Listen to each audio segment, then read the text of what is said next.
You are living in a spiritual simulation, and your controller does not look like this one. Instead, your controller is what you believe and is what your moment-to-moment state of being is. And I'm going to prove it to you right now. Now, the super fun and exciting thing about simulation theory, which is a fact, but we'll get into that in a second, is the underlying principle of what it actually means. And that is, once you exist, you can never not exist, okay? Think about it. When you're playing a video game on your couch and you're controlling the avatar and you're going through the levels, what happens when you die? You respawn. And you die and you respawn.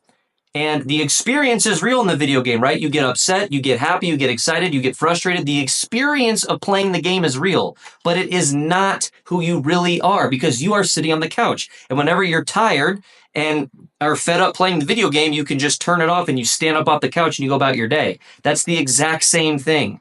So simulation theory, which is true, is awesome because one, once you exist, you can never not exist, which eliminates the fear of dying. There should not be a fear of death. It should be a celebration of life that you got to play the game in the first place. So right now, I can give you over 23 different modalities of evidence that prove that we are spiritual beings having a physical experience. And I'll give you 15 right now just off the cuff because I'm a nice guy, all right? Near-death experiences, child reincarnation accounts, quantum physics, channels, mediums, and psychics, past life regressionists, hospice nurses and surgeons and doctors corroborating, psychedelic trips like ayahuasca and DMT, UFOs and crop circles, ancient texts and structures like Göbekli Tepe, spontaneous remissions, the placebo effect, the nocebo effect, FBI and CIA black box programs and whistleblowers like the Gateway Experience, zero-point energy devices that are sitting shelved in our patent offices right now that break every law of physics with free energy, sacred geometry, and I could go on and on and on. But this video, we're going to talk about the smoking gun and the best evidence, in my opinion, which is near-death experiences. And I'm going to go over my 3 favorite accounts right now. So the first on the list is this book called Mindsight. This is a book about blind near-death experiences, people that were born blind, never having seen, having near-death experiences, and during their near-death experience were able to see as well as every other sense of their body heightened and then have that all corroborated back when they came back into their body. And why this book and this evidence is so top tier is because the authors actually set out to disprove near-death experiences.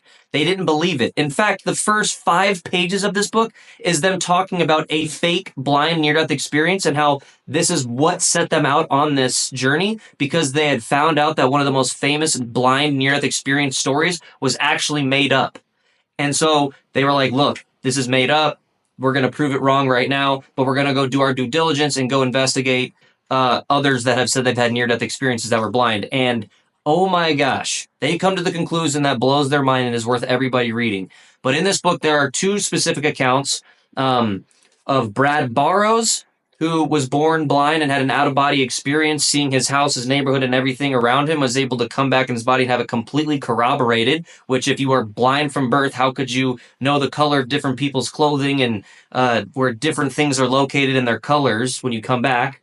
As well as one of the best cases, which is Vicky Noratuk, which had the same thing. She had an out-of-body experience in the hospital and outside of her car accident. And when she came back, not only was she able to corroborate what the doctors were wearing, their hairstyle, who came in, who said what, where they were located, conversations happening 50 feet away from her dead body, but she had a life review. And in the life review, she saw people from her life. And when she came back and told her family about different friends and different interactions with people, she was able to describe them perfectly that she could have never known as a blind person.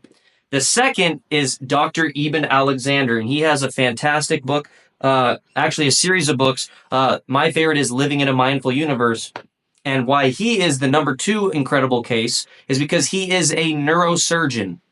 He has done over 4,000 neurosurgeries where he is sticking his hands and utensils in people's brains. This is a life and death situation. The family members of these patients are literally falling asleep in the hospital, worrying if their loved one is going to come back. And he has done over 4,000 of these, okay? Not only that, but he was a Harvard professor for nearly a decade. So when you talk about credibility of understanding the brain, this guy knows what he's talking about. Not only that, but he was an orphan.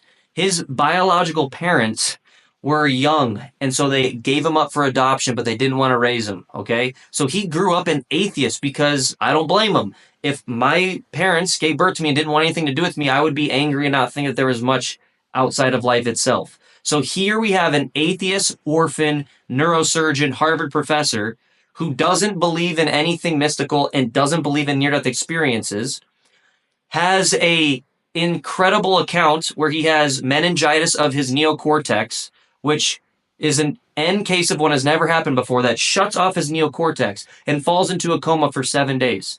He then has the best doctors working on him because he is a doctor himself. And at the day 7, they tell his family, if he comes back to life, he has a 2% chance. And if he does, he will be a vegetable and you will have to feed him through a feeding tube the rest of his life. Well, guess what? He has a complete full recovery. He now goes around the world talking on stages and is talking about how has his knowledge of having worked on brains that a near-death experience is not a hallucination. It is not a release of DMT. It is not oxygen that cannot go to the brain. It is none of these theories that materialists try to use to say that near-death experiences don't exist. And his personal insight into this is unbelievably mind-blowing. And then last, you have Anita Moorjani. This is a woman, an Indian woman from Hong Kong who had stage 4 cancer, was about 70 to 80 pounds after 5 years of fighting with it, and was on her deathbed. She went into a coma for 30 hours and had her incredible near-death experience of love and light and seeing loved ones in life review and being told that she had so much more to do. And when she came back into her body, within 5 weeks, all of the lesions, all of the tumors, and all of the cancer was gone. They performed 3 different tests, and they couldn't find the cancer. They had a doctor fly in and do his independent study of all the medical documents and talk to the doctors, and even he stated that it was a spontaneous remission, a miracle. But she knows that it was from her near-death experience, having been to the other side and knew that this was going to be her journey. And she has an incredible book, and she travels around the world talking about these near-death experiences and how profound they are. Not only that, but near-death experiencers, over 75% of them, their life is changed forever. There's an incredible book, Evidence of the Afterlife, by Dr. Jeffrey Long, where they follow near-death experiencers for 10 years after the fact, and their lives are completely changed, okay? An interesting fact is that 80% of people who are married who have a near-death experience get divorced after. They are such a completely and totally different person that they can't even be in the same relationship. And the lessons that are learned from near-death experiences are this: that source, God, energy, all that is love. It is unconditional love. You are love. Everything is love. And the mission is to not only express yourself authentically in this physical life, but to unconditionally love others. That means to love them without the conditional parameters that you're going to receive something in return. Okay? And the other thing they talk about, which is so important, is how this is a school. We come here to learn about different perspective points of awareness, to learn about what it's like to be this person and a rock and a tree and an animal, and to just gain knowledge of awareness of what it's like to exist in a beautiful world.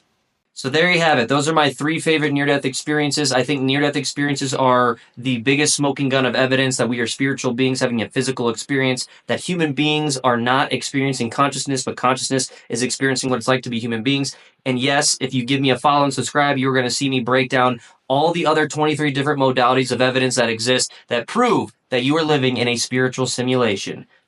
And what could be better than that? No fear of death, and once you exist, you never not exist. So, love you guys, and thanks for your time.